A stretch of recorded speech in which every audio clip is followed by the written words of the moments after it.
open on the user's screen, and before they even tap, the engine has already made the first guess. Not with certainty. Not with intent reading.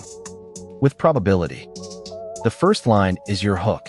YouTube knows you'll watch this before your finger moves. It sounds spooky. So let's turn it into structure, because this matters. Reading minds would mean direct access to thought.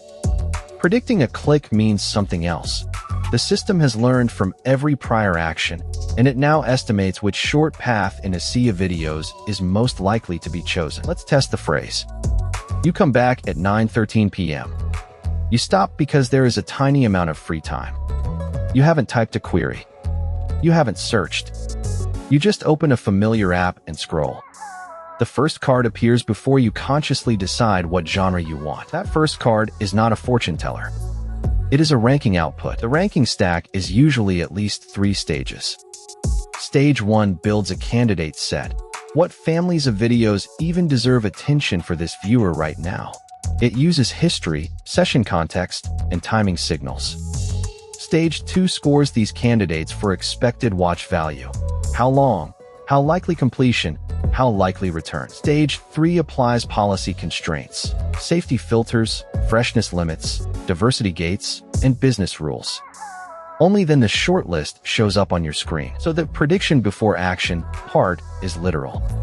The platform is already deciding the field of possible actions while you think you're about to choose freely from an infinite world. If the shortlist is wrong, you skip. If it is right, the loop rewards it and repeats. Now we move to the second act, behavioral loops. Every click in that sequence is both output and input. You watched 8 seconds, then skipped. You watched 2 minutes, then paused. You watched a long explanation video without skipping.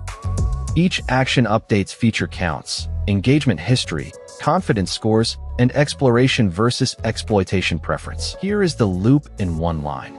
Action is a label, label updates a model, update changes the next shortlist, the next shortlist changes the action surface.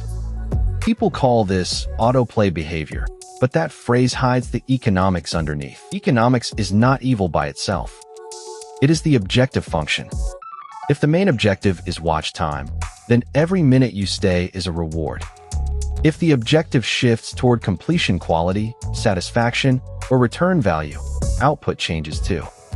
Same engine, different rewards, different personality of the product. This is the key distinction. Two systems can look the same at the interface while optimizing different outcomes. The one that rewards pure duration will learn different shortcuts than one that rewards learning value or trust. A platform can be designed to be addictive looking, or genuinely useful. Most videos say there is no free will. That overstates it. A better phrasing, your choices are made in a constrained menu. When the first row is pre-ranked, the menu itself becomes part of the persuasion mechanism. Now comes the moment of prediction. Freeze frame your cursor before a second. Ask, was this video chosen by you, or by a joint process between you and the ranker? The answer, jointly chosen. You are not a puppet. The process is probabilistic and responsive. But it still narrows possible futures to what the model believes you will accept. Think about a supermarket. The aisle arrangement does not force you to buy chips. It does change what you notice in the first 10 seconds. Algorithmic recommendation is the same principle on screen, only faster and denser. That is why before your finger moves feels accurate. The platform has already narrowed your menu on microsecond scale. Then your finger picks one item from that narrowed set, usually in less than a second. This is not a story about evil code, either. It is a story about speed, iteration, and incentives. The model is not angry. It is optimized. It does not care whether your week improves. It cares about matching learned targets efficiently. The danger starts when short targets replace long ones, which brings us to privacy.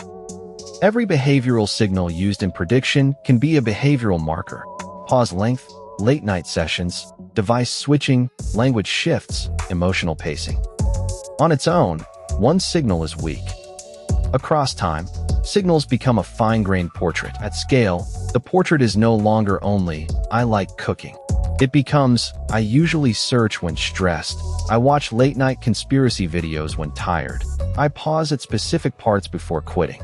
These are not always sensitive categories in your mind, but they are commercially potent features. When features leak across devices or data systems, the prediction becomes more persistent. You stop seeing a single app choice and start seeing an ecosystem-level influence map. That is where privacy expectations and consent language diverge from lived experience. Let's separate hype from measurable risk.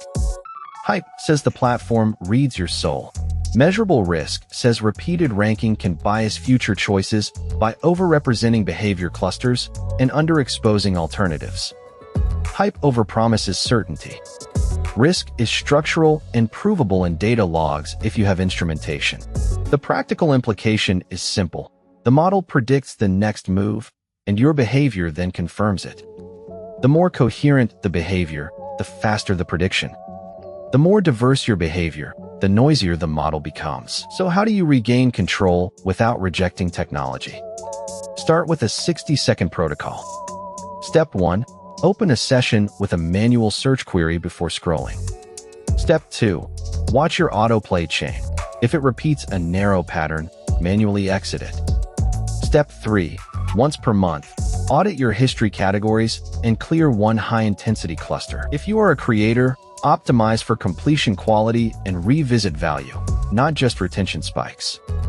If your audience returns only by shock and outrage, you have built the wrong success metric for your own product and your own ethics. If you are a viewer, do this at the end of today's session. Write down 3 videos you chose because the suggestions felt smooth. Ask which 2 you would not have chosen if you had typed your query first. That 2-item difference is your autonomy signal. If you want the strongest possible proof clip for this video, show one session as 2 tracks. Track 1, normal recommendation flow. Track 2, manual search first flow. The contrast makes the model's control surface visible in plain language. Final line, the algorithm does not know you as a person in private. It knows a sequence of probabilities. But sequences shape futures.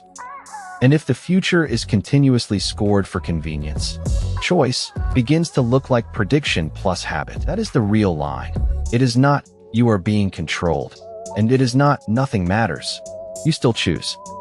But your environment is already scored before you do. And that is the moment where attention becomes a product design problem, not a personal weakness. So keep this in mind when the next video looks exactly right. Ask who selected it first, your mind, or your history plus a model optimized for a measurable objective. You are not doomed. You are pre-ranked.